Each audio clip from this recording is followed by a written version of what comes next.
Hello everyone, this is my first video on YouTube channel on pedagogy, Assamese pedagogy. তো আমি start কৰিম pedagogy যেটো 2021 আমাৰ পেপাৰখন লৈছোঁ মই। তো ফাৰ্ষ্ট আমি স্টাৰ্ট কৰিম প্ৰথম কোৱেশ্চনটোৰ পৰা যে নিম্নলিখিত কোনটোৰ সৈতে ধ্বনিতাত্ত্বিক সজাগতা অতি বেছিকৈ সম্পৰ্কিত। তো ধ্বনি যেটো আমি কোনটোৰ সৈতে জড়িত বুলি কৈছে যে পঠন ক্ষমতা, লিখন ক্ষমতা, শ্ৰৱণ ক্ষমতা, কথন ক্ষমতা। এতিয়া চাওঁ মই যে কথা কৈ আছোঁ নিশ্চয় ধ্বনি, ইয়াৰ পৰা ধ্বনি কি হৈছে আমাৰ উদ্ভৱ হৈছে।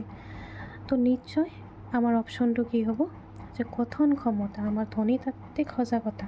গতিকে মই ধ্বনিৰ ওপৰত সজাগতা দিম, নজৰ ৰাখিম, সেইটো আমাৰ কাৰ ওপৰত যাব এই চাৰিটা অপশ্যনৰ ভিতৰত কথন দক্ষতা।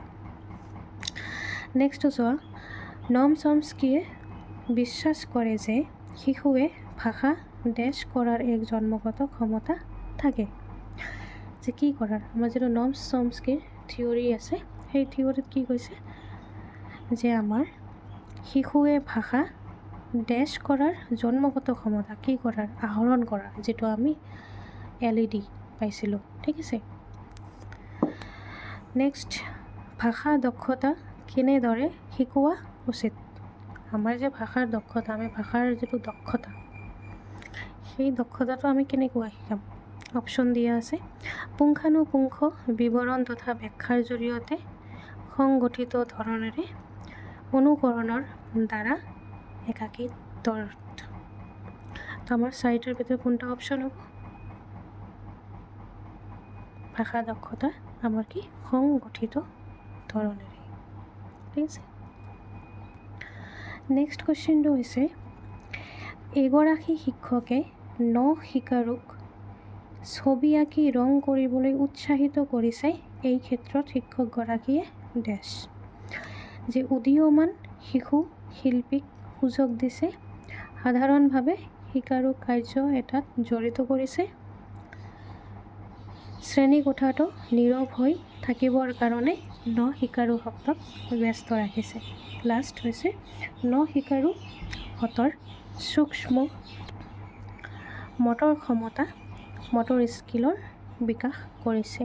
তো কোনটো হ'ব অপশ্যন। কুৱেশ্যনটো ভালকৈ বুজি পাইছেনে যে শিকাৰুক ছবি আঁকিবলৈ, যেতিয়া আমি ছবি কালাৰ কৰোঁ, পেইণ্টিং কৰোঁ, তেতিয়া আমাৰ কোনটো ক্ষমতা, আমাৰ আঙুলিটো হৈছে আমাৰ কি মটৰ।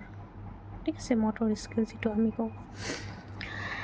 নেক্সট চোৱা, তলত উল্লেখ কৰা অনুশীলনবোৰৰ কোনটোৱে মৌখিক ভাষা দক্ষতা বৃদ্ধিত আটাইতকৈ বেছিকৈ সহায় কৰে। যে বেছিকৈ কিহত সহায় কৰে বুলি কৈছে, মৌখিক ভাষাৰ দক্ষতা। তো মৌখিক যিটো আমাৰ কথন। ফাৰ্ষ্ট অপশ্যন শিক্ষকৰ লগে লগে সমবেত স্বৰত পাঠ্যপুথিৰ পাঠ এটা আওৰোৱা, শিক্ষকৰ লগে লগে শব্দবোৰৰ শুদ্ধ উচ্চাৰণ সমবেত স্বৰত অনুশীলন কৰা, এককভাৱে আৰু সমবেতভাৱে কবিতা আবৃত্তি কৰে, চৰিত্ৰ ৰূপায়ণৰ খেল বা নাটকত অংশগ্ৰহণ কৰে। তেতিয়াহ'লে আমাৰ কোনটো হ'ব যে মৌখিক দক্ষতা বৃদ্ধি, যেটো আমাৰ কথন দক্ষতা, সেইটো হৈছে আমাৰ কি চৰিত্ৰ ৰূপায়ণৰ খেল বা নাটকত অংশগ্ৰহণ কৰা, যেতিয়া আমি কিবা এটা ৰোল প্লে কৰিম। ঠিক আছে, অভিনয়ৰ দ্বাৰা। সেইটো হৈছে আমাৰ 4 নম্বৰ অপশ্যনটো হৈছে আমাৰ কাৰেক্ট। নেক্সট, তৃতীয় শ্ৰেণীৰ শ্ৰেণীকোঠাত এগৰাকী শিক্ষকে শিক্ষাৰ্থীসকলক পাঠ এটাত থকা সাধু এটা উপযুক্ত ক্ৰম অনুসাৰে সজাবলৈ দিছে। শিক্ষকগৰাকীৰ এই কাৰ্যই শিক্ষাৰ্থীৰ ডেশ বৃদ্ধিত সহায় কৰে। যে কি কৈছে, এটা সাধু আছে, সেই সাধুটোক কি কৈছে উপযুক্ত ক্ৰম অনুসাৰে সজাবলৈ দিছে। যেতিয়া আমাৰ ক্ৰম অনুসাৰে সজাবলৈ দিব, তেতিয়া আমাৰ কোনটো কাৰ্যত বেছি লিপ্ত হ'ম বা কোনটো আমাৰ শক্তিৰ বেছি প্ৰয়োজন আছে। লিখন দক্ষতা, শিক্ষাৰ্থীৰ পঠন বোধগম্য ইনপুট।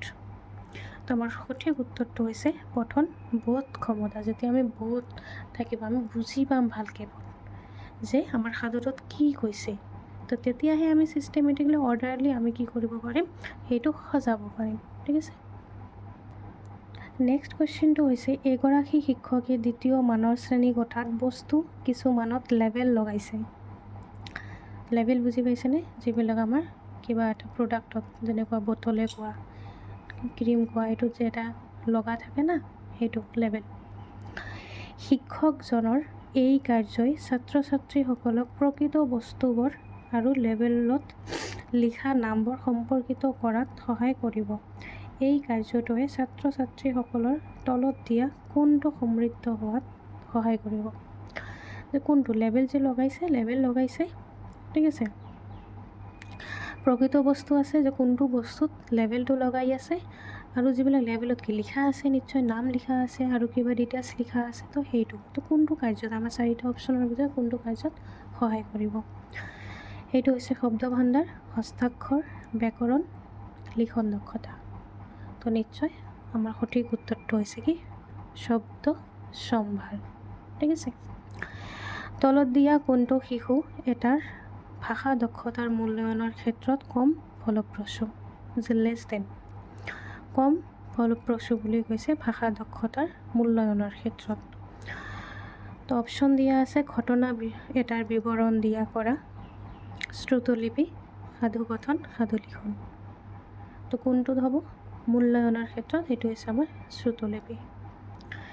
শিকাৰুৰ ভাষা দক্ষতা বৃদ্ধিৰ ক্ষেত্ৰত তলত দিয়া প্ৰশ্ন বা কাৰ্যবোৰৰ ভিতৰত কোনটোৱে আটাইতকৈ সহায় কৰিব পাৰে?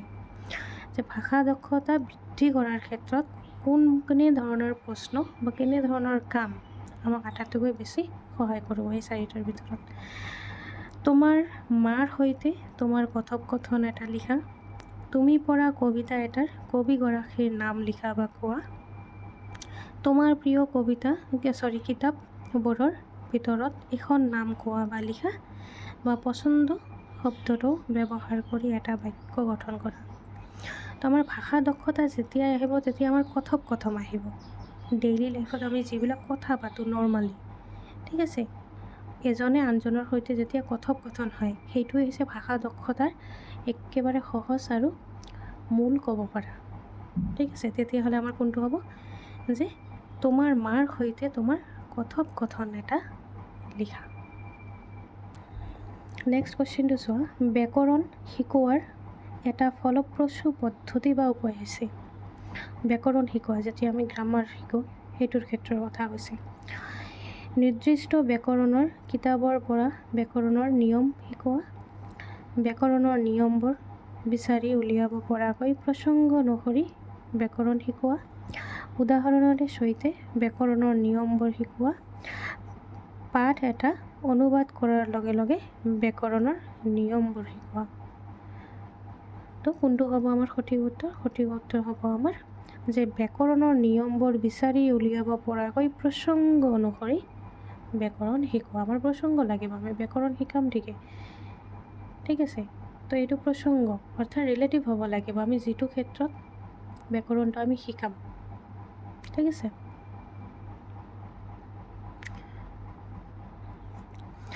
নেক্সট, সামাজিক আদান প্ৰদানৰ ধাৰণাটো নিম্নোক্ত কোনজনৰ সৈতে সম্পৰ্কিত? যে কি কৈছে সামাজিক আদান প্ৰদান, এইটো কোনজনৰ সৈতে সম্পৰ্কিত? স্কিনাৰ, পানিনি, কোহলবাৰ্গ নে ভাইগোটস্কি? তোমালোকে যদি ভাইগোটস্কি থিয়ৰী পঢ়িছা তো নিশ্চয় জানা এই হৈছে সামাজিক আদান প্ৰদানৰ এটা ধাৰণা। নেক্সট, তলত উল্লেখ কৰা কোনটোৱে শিশু এটাৰ ভাষা আহৰণ কৰাত সহায় কৰে? যে শিশুৱে এটা ভাষা আহৰণ কৰিব, তো সেইটোৰ ক্ষেত্ৰত কোনটো আমাক সহায় কৰিব? শিশুটোক শুদ্ধ বাক্য আওৰাবলৈ দিয়া, আন শিশুৰ সৈতে শিশুটোক খেলিবলৈ দিয়া, শিশুটোৱে বেছিকৈ কথা কোৱাৰ অনুমতি নোপোৱা ঘৰুৱা পৰিৱেশ এটা, ঘৰ আৰু ঘৰৰ আশে পাশে ডাঙৰে কথা পতা শুনা। তো সঠিক উত্তৰটো হ'ব আমাৰ কি আন শিশুৰ সৈতে শিশুটোক খেলিবলৈ দিয়া। নেক্সট কুৱেশ্যনটো হৈছে কেনেধৰণৰ পৰিৱেশত শিশুৱে স্বাধীনভাৱে ভাষা আহৰণ কৰে। কেনেকুৱা ধৰণৰ এটা পৰিৱেশ আমি দিলে শিশু এটাই স্বাভাৱিকভাৱে নেচাৰেলি ভাষা আহৰণ কৰিব পাৰিব। অপশ্যন বিশেষত বৈদ্যুতিন দিয়া আছে। আৰু ছপা মাধ্যমৰ পৰিৱেশত ভাষা এটাৰ গঠন শিকালে এটা সময়ত কেৱল এটা ভাষাৰ সৈতে শিশুটোক পৰিচয় কৰালে